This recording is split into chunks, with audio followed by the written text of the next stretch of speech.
What kind of a mount are you looking for? A backyard pet your children can grow up with?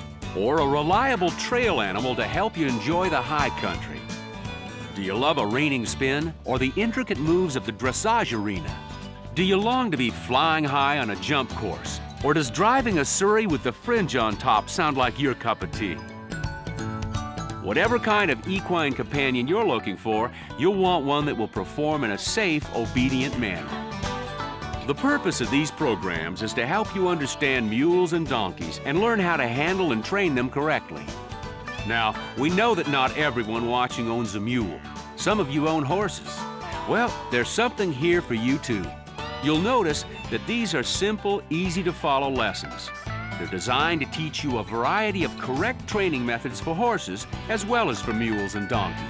The result? Whether his ears are long or short, you'll have a well-mannered, well-trained animal. This program features segments from an award-winning video series created for the equine industry by acclaimed trainer and educator Meredith Hodges. Because of this, you'll hear occasional references to the videos and also to the workbooks and field cards that are included with the video series. The field cards that come with the videos are a great training tool that can be taken right into the arena. We'll be sure to give you information on the complete training series later in the program. Now let's learn a little about Meredith Hodges and why so many people rely on her as their training consultant. I tried to make my techniques really simple. How do they work for you? Well, they're wonderful. They're step by step, complete with photos and everything. They're easy to follow, they're easy to understand, and they're thorough. You know, one of the things with Miss Izzy, because I was so green and didn't really know what to do, is, you know, if I would take her up to something and she would be afraid of it, I would just, okay, well, we won't go there. Well, you taught me the confidence by using your program that if I take it step by step and take it carefully and follow your directions and give Izzy the time and the praise and everything, she's eventually going to do it. And I was totally amazed. And with praise and everything, and it just taught me the confidence. It's like, okay, well, she went over the tarp. Now we can do something else. This is good. That's right. I bonded so well with her. I mean, she's like my best friend. I love her dearly. Mules are wonderful animals. They're strong, intelligent, affectionate, with a great sense of humor, and what incredible athletes. But training a mule is different than training a horse. When you're training a mule, you have to take into consideration the donkey half as well as the horse half. You may never have thought that you would be interested in jumping, but as you reach this stage of training, you may find yourself with a change of heart. In this program, we will introduce you to the fundamental aspects of jumping that will ensure you and your equine a safe and enjoyable jumping experience. Each week our program covers a different phase of management and training. No matter what kind of equine companion you're interested in, you'll find techniques that will help you reach your training goals and bond with your animal in the process. Just remember, the keys to success are patience, kindness, and understanding.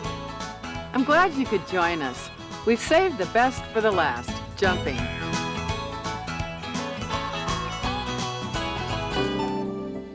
In this tape, Meredith will focus on training your animal to jump. You'll be using this tape as a starting point. It will show what you can do and how it's done. However, before we begin, you need to understand something very important. There's much more to jumping than meets the eye. Timing and control are important, and both mule and rider must exhibit a great deal of skill and confidence. Jumping is a potentially dangerous activity, no matter how experienced you may be. You must train your mule to jump safely and in control. The lessons in this tape will help you to do this, but plan on getting some coaching from an expert. Look at those lessons as an investment in your safety and success. While this video features simple, easy-to-follow lessons designed to teach you correct training methods, use it as a supplement to a teacher or coach. Just a reminder that Meredith's animals haven't been pre-trained. You're seeing them react for the first time to her methods. Always begin your lessons by reviewing everything your mule has learned. Throughout this tape series, we have stressed how important it is to be consistent in your techniques in order to teach your mule good habits. For instance, review the patterns and obstacles he's already learned on the lead line before moving on to ground driving. This prepares him for what he will do next, with little or no resistance, and lays the foundation for the next level of training. You can use these methods with horses as well as mules of any age. If there are differences in technique in training a horse and a mule, we'll make sure to emphasize them.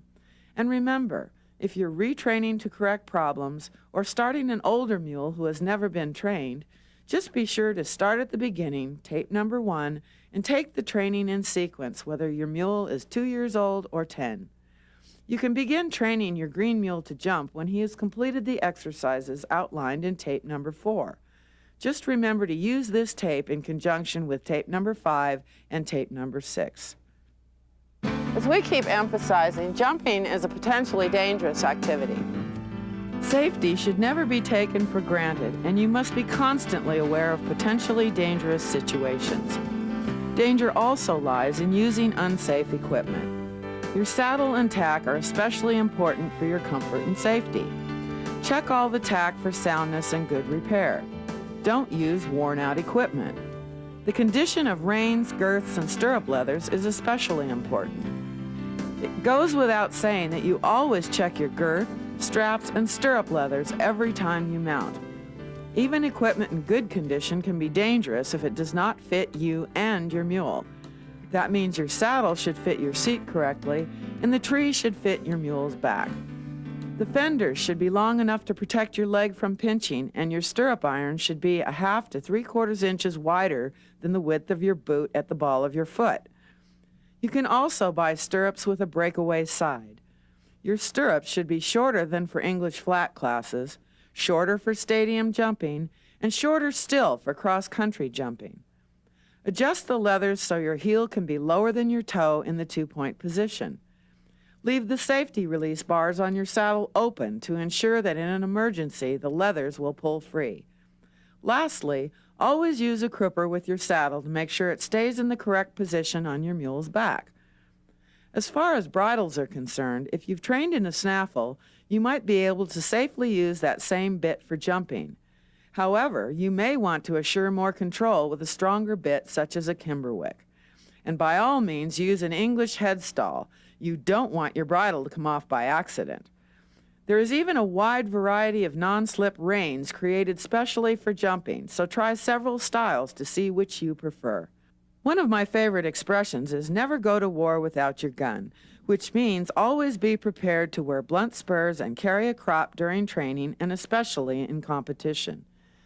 Even a steady mule might need a little extra incentive to take a particular jump. Check, of course, to make sure a crop is allowed for your class. It's especially important that the rider and the mule are protected both in training and in competition. A regulation helmet is a must since other hard hats can come off in a fall. You are seeing more and more riders wearing protective vests as well, especially for combined training and fox hunting. Make sure you wear high boots, boots and half shaps, or full shaps to protect your legs in case of a fall. Incidentally, half shaps protect those expensive boots when you're not competing. Good equitation is absolutely essential in jumping. It takes weeks to build a mule's confidence in his rider's hands, but it only will take 1 day to wipe it out. A good mule might shy away from a jump because he knows he'll get a painful jerk from his unbalanced rider, and an unbalanced rider can throw his mule off balance, causing a wreck or a fall. It helps to use a neck strap for balance when you first begin, to help you keep your balance, especially during gymnastics and over higher jumps. Your mule must also have the right equipment to protect his legs, since bumping a rail can be painful and dangerous. As far as your show attire is concerned, your rule book has the details on what the rider should wear, as well as what equipment is permissible for your mule. In general, the same clothes you wear for your English classes will be appropriate for jumping classes. Dress will vary at the upper levels, so again, check your rule book. Just make sure you wear your regulation helmet and non-slip gloves. You may want to use special shoes for your mule, although regular shoes are usually just fine. Borium or tap and die are good when you need a little more traction. Egg bars with or without pads will protect his feet from the concussion of the landing. Just make sure your mule is always properly shod and watch his hooves carefully so that you are always aware of any changes. When your mule starts hairing up for colder weather, you might consider a partial clip so he will dry more quickly after the workout. This is a trace clip, but the pattern is variable depending upon the climate and style of event you're riding. Check with your coach or trainer for her recommendation. We'll be back in a minute with the positions used in jumping and schooling techniques.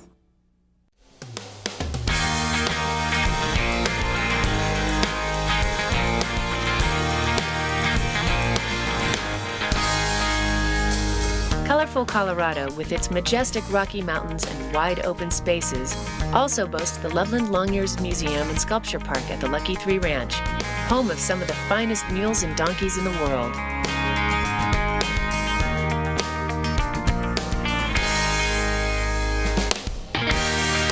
This working ranch is just 40 miles north of Denver. World-renowned authority on mules and donkeys, Meredith Hodges, invites you and your family for an adventure in learning you won't want to miss.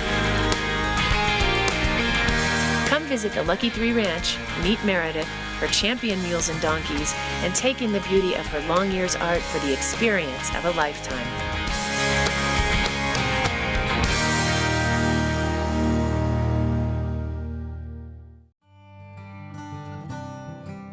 Hi, I'm Meredith Hodges, and welcome to the Lucky 3 Ranch Training Tips. Around the Lucky 3 Ranch, it's always safety first. Never wear tennis shoes when riding. Stick to standard English or Western riding boots. You can use half shafts with low-profile boots in order to protect your legs. As we keep emphasizing, jumping is a potentially dangerous activity, so safety should never be taken for granted. You must be constantly aware of potentially dangerous situations. Danger also lies in using unsafe equipment. Your saddle and other tack are important for your comfort and safety. Check all tack for soundness and good repair. Don't use worn-out equipment.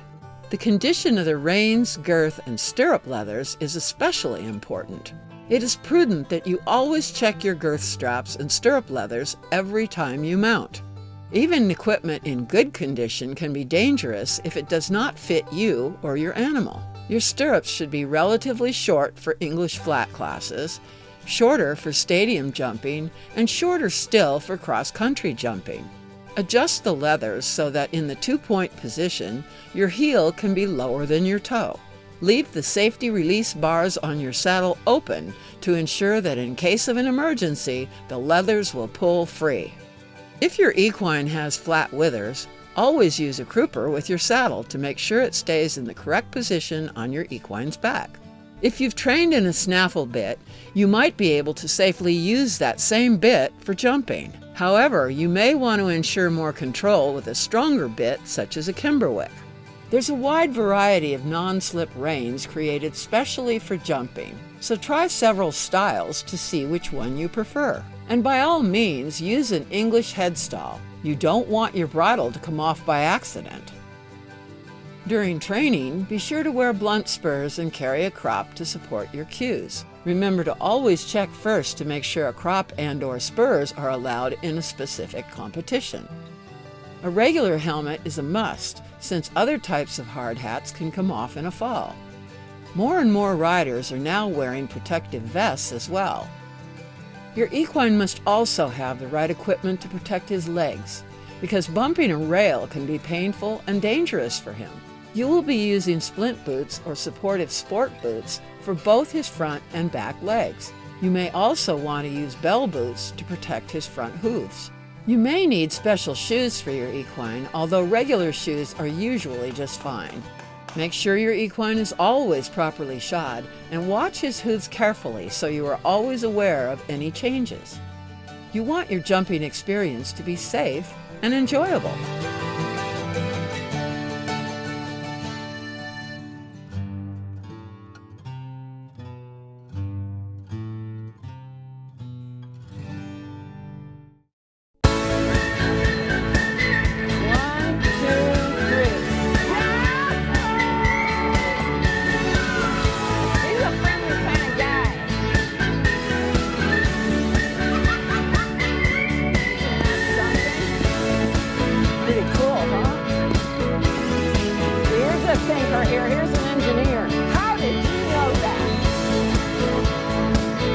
go see a huge mule? Okay, you're fine. Stroke with the hair, that's all you gotta do. Okay, come on, boys, let's go. Come on.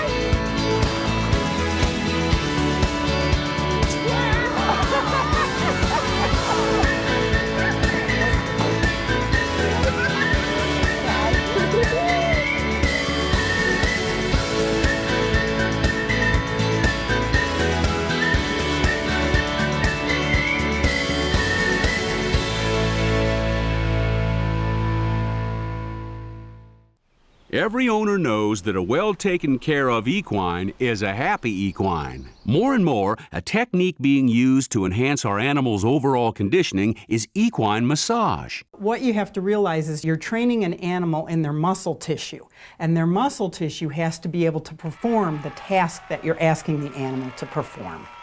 If you're having a hard time doing the advanced things, you need to go back to the beginning. The massage helps break the pattern of the neurons that fire to that muscle, that tell it to contract, to contract, to contract. With proper instruction, just about anyone can learn to give their equine the benefit of basic massage. I've been working on equines for a long time, and a lot of people look at you and hope that you can just come out and make an animal better. And you can't do that. It takes two pieces, the massage as well as the exercise. And the exercise is actually more important than the massage. And that's something that people really have to understand. And Meredith's tapes do that. And a lot of people don't want to take that long a time frame. They just want to do their 60 days, get on the animal and ride them. But that's not really where you can go with their backs. For more intensive therapeutic massage, be sure to consult a professional.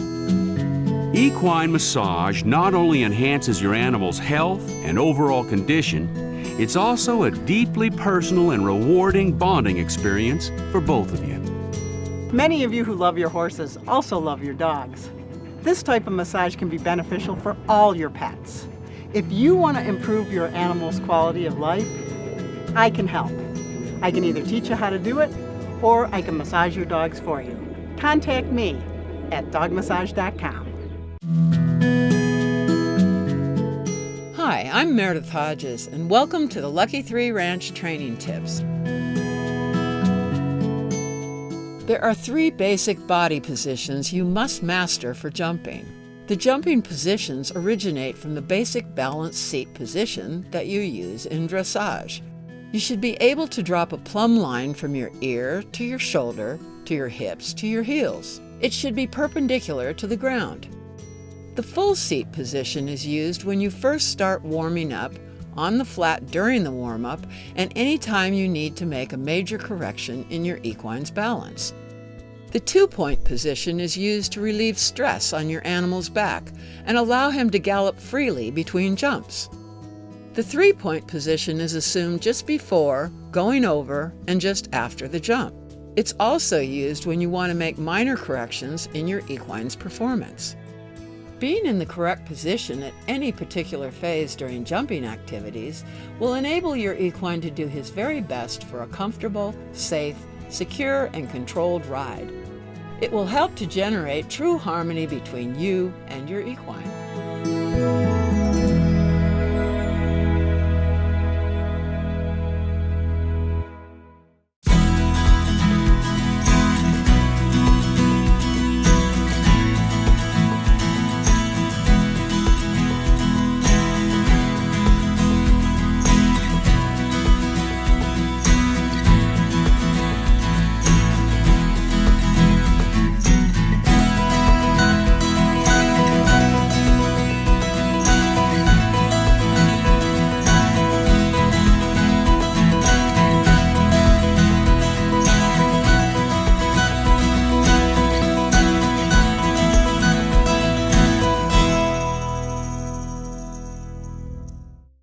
Artwork inspired by mules and donkeys is quickly gaining popularity.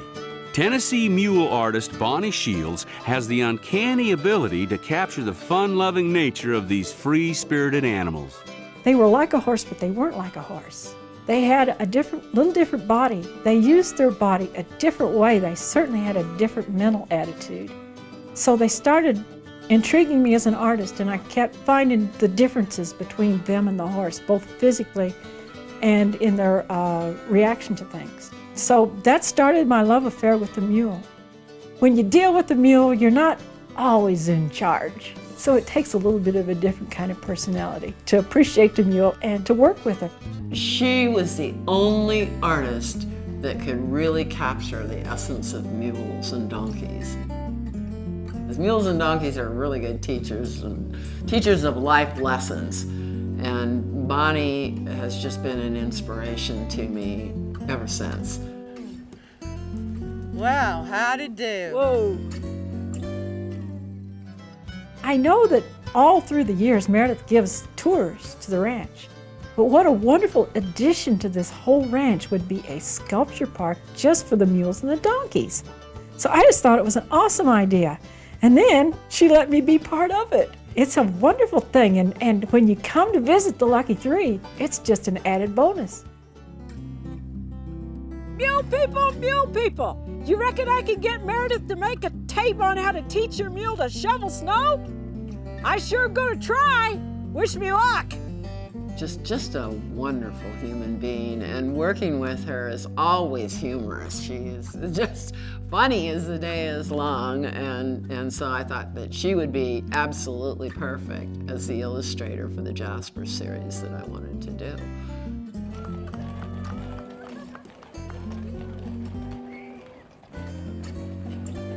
The Daydreamers was inspired by a thing that I saw years ago. I heard about this family up in Kentucky. They'd been working tobacco out in the field with their mules. And one of the boys, he was laying across this mule's back, laying in the shade. They'd been working, and he was resting on the back of his mule in the shade. That just kind of stuck with me, and I thought, gee, a kid like that, you know, he thinks he's stuck on the farm. He thinks he's stuck doing all this terrible old work, and he's laying up there and he's daydreaming about getting away from it all. So that's where Daydreamer came from. Sculpture's not the only thing I do. Matter of fact, I got into sculpture maybe a little later in my career. Mostly, I was known for my pencil drawings and my acrylic paintings for many, many years. Long ears art. It may be whimsical, like a cartoon, or it may simply be breathtaking. Long ears are taking their place in the world of art, and it's the beginning of a beautiful friendship.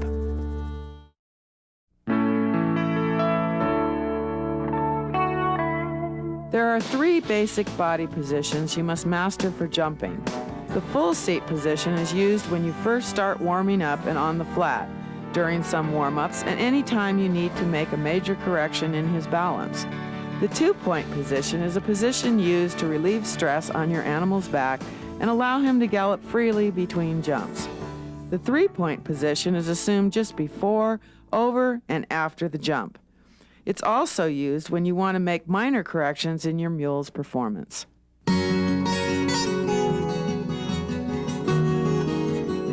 When teaching your mule to jump, we'll use a combination of ground poles, cavalettis, and stadium jumps. A cavaletti is a 10 to 12-foot rail attached to a low X stand. This is a bit wider than a cavaletti for a horse, since mules are very good at ducking out on a 6 to 9-foot rail. The cavaletti can be adjusted to 3 different heights, depending on how the X is turned. When the X is on the bottom, the rail is only about 6 inches high, and it's actually called a ground rail. When it's turned so the rail is on the side, it's about 12 inches high. And when it's turned so the rail is on top, it's about 20 inches high. Stadium jumps are just another term for different combinations of standards, rails, and movable elements such as cups, gates, and flower boxes. An oxer is a jump with 2 or more elements with a slope and a spread. When your mule takes an oxer, he will be jumping up and forward. A vertical is a jump that's constructed straight up and down with no spread. These jumps all have one thing in common. They are adjustable and are not stationary. They can come in many forms, like doubles and triples, and might even appear to be solid. When you get on a cross-country course, you will encounter variations of verticals and oxers. Frequently, these jumps will be permanent and made of natural materials such as logs or brush. But even these solid jumps are constructed so that an animal can quickly be freed if they become stuck. Jumps on the course are flagged according to your level of training. You may also see a variety of permanent bank jumps on a cross-country course, such as drops, ditches, and water. These are truly a test of courage for both you and your mule. It's not necessary to spend a lot of money buying jumps. Barrels, tires, hay bales, and natural materials work great. Just make sure your homemade jumps are safe and not built of anything that would be dangerous to you or your mule. You can make your own standards out of 4x4s with holes drilled for the jump cups to hold the rails. Start your first hole at 1 foot, then drill a hole every 3 inches up the full length of your 4x4. Your standards don't need to be too tall since you probably won't be jumping over 5 feet. I like to have a couple of 3-foot standards since they're small and light enough to move around with ease. Cups can be purchased through many catalogs or tax stores. Just make sure the pins face away from your approach. The rails are available at any lumber yard and should be about 4 to 6 inches in diameter and 12 feet long. Make sure you use wooden rails rather than the PVC. A flimsy rail encourages careless jumping and is easily broken. Remember to buy extra rails to use as ground poles. Make sure all your jumps have a rail at the base to designate the ground line. And remember that all novice animals should have a ground rail before and after each fence, spaced 9 to 11 feet from the jump.